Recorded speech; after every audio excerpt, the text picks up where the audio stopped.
Gender अर्थात लिंग। English में जेंडर 4 प्रकार के होते हैं। 1 नंबर में है मैस्कुलिन जेंडर अर्थात पुल्लिंग।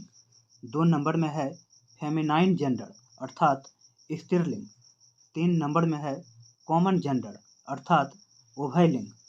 4 नंबर में है न्यूटर जेंडर अर्थात नपुंसक लिंग। मैस्कुलिन जेंडर से पुरुष जाति का बोध होता है। इसे इंग्लिश में कहेंगे the masculine gender denotes a male as अर्थात जैसे बॉय।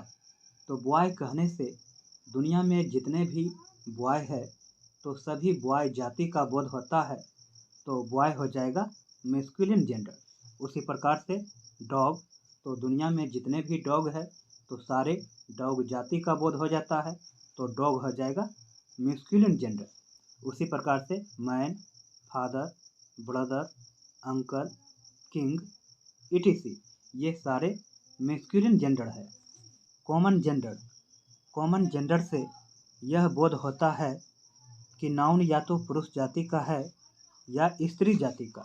इसे इंग्लिश में कहेंगे the common gender denotes that the given noun is either a male or a female as अर्थात जैसे टीचर। तो टीचर मीन्स होता है शिक्षक या शिक्षिका, तो मेल और फीमेल दोनों का बोध होता है, तो टीचर हो जाएगा कॉमन जेंडर।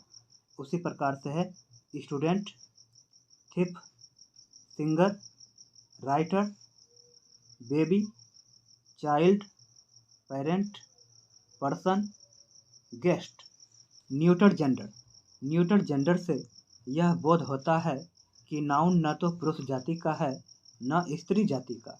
इसे इंग्लिश में कहेंगे the neuter gender denotes that the given noun is neither a male nor a female as अर्थात जैसे। वुड अर्थात लकड़ी, तो वुड कहने से न पुरुष जाति का बोध होता है और न स्त्री जाति का बोध होता है, तो वुड हो जाएगा न्यूटर जेंडर। उसी प्रकार से ant, book, pen, tree, table, chair, ink, gold, iron, school etc।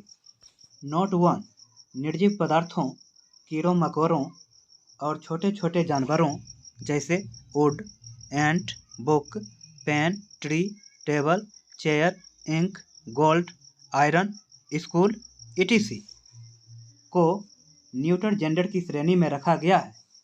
Collective noun अर्थात समूहवाचक संज्ञा, मटेरियल नाउन अर्थात द्रव्यवाचक संज्ञा और एब्स्ट्रैक्ट नाउन अर्थात भाववाचक संज्ञा को भी इसी श्रेणी अर्थात न्यूटर जेंडर में रखा गया है।